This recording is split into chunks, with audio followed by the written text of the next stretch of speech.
In some places, public media is the only source of local news. According to one analysis, in 9 counties, a public broadcasting station is the sole source of local news coverage. And in 47 others, it's one of only 2, with the other typically being a weekly newspaper. And local public media scored some amazing scoops, to rattle off just a few. In West Virginia, these outlets uncovered the fact that Bob Murray, friend of the pod, fought against black lung regulations and then filed for black lung benefits for himself, which is exactly the kind of behaviour that might lead someone to tell you to go eat shit. In Alaska, KTOO broke the story of a massive food stamp backlog affecting thousands of people, with the Alaska Press Club later writing that it was the reporters' community-based reporting and relationships with sources that brought light to a state problem that affected thousands of Alaskans whose voices needed to be heard. And a reporter at this radio station in New Hampshire produced both a massive investigation and this podcast about alleged sexual misconduct at the largest addiction treatment centre in the state. And she kept at that reporting even as the target of her investigation sued her and her station, and as her house and those of her parents and her boss were vandalised. And that's something that she later explained to her public TV station.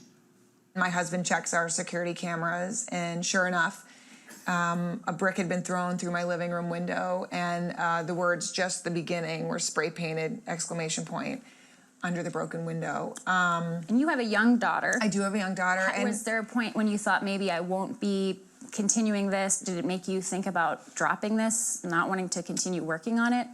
You know, I never considered stopping. Yeah, that is incredibly brave. Especially because I'm assuming that message didn't continue, just the beginning of a storied career in investigative journalism. Keep up the good work. P.S. The brick is made of chocolate. The point is, local public media is filled with impressive reporting like that. In fact, we've relied on it on this show in pieces that we've done about HOAs, juvenile justice, and in our first and second lethal injection stories. And if you're hearing those and thinking, man, this show is more depressing than I remembered, girl, same. And as this manager for a tribal station in Oregon explains, if budget cuts mean she can't afford to broadcast news to her listeners, that's going to be a problem not just for her station, but for everyone. We do our own local newscasts, and we can cover Warm Springs better than anybody.